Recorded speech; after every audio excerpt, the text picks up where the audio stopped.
Je te présente Jacques Foccart. Meet Jacques Foccart, the father of Françafrique. If there's a singular word responsible for many of Africa's problems today, it's this one.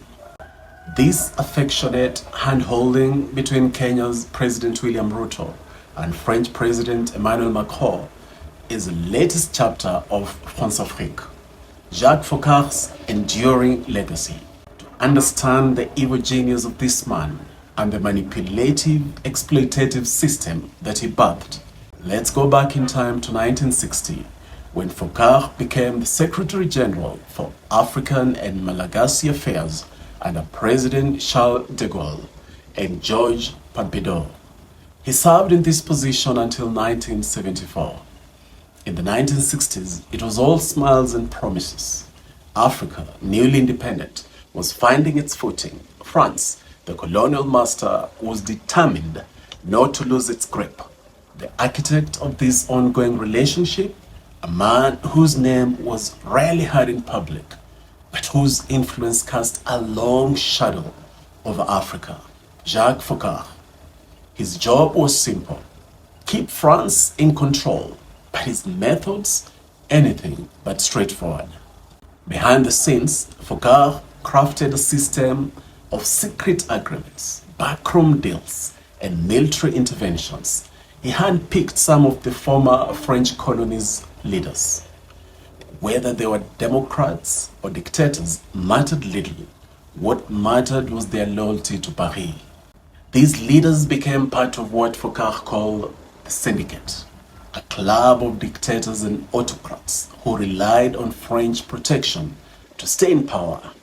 In exchange, France got what it wanted: access to Africa's resources, political influence, and control.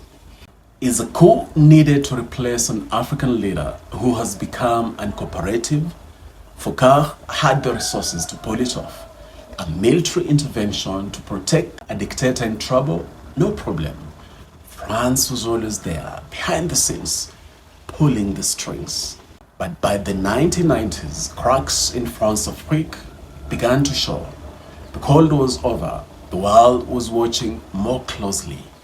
The assassination of revolutionary leader Thomas Sankara in Burkina Faso sent shockwaves across the continent.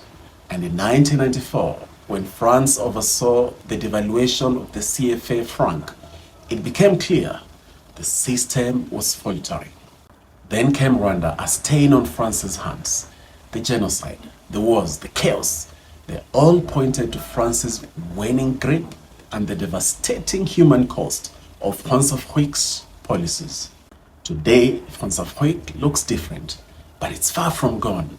France's involvement in Africa is more subtle, wrapped in the language of security, counterterrorism, and economic growth. Yet, behind the diplomacy, the game is still the same.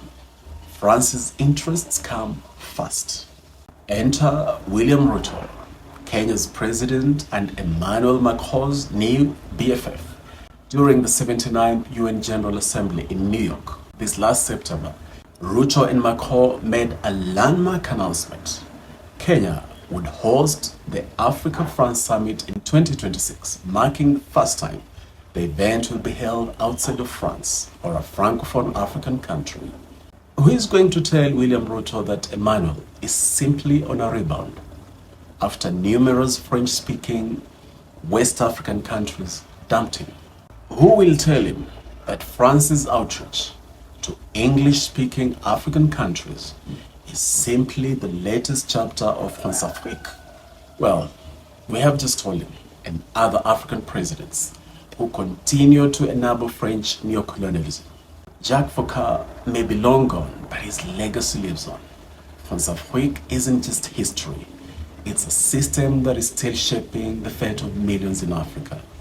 And as long as the balance of power tips in France's favor, Africa's freedom will remain a fragile illusion.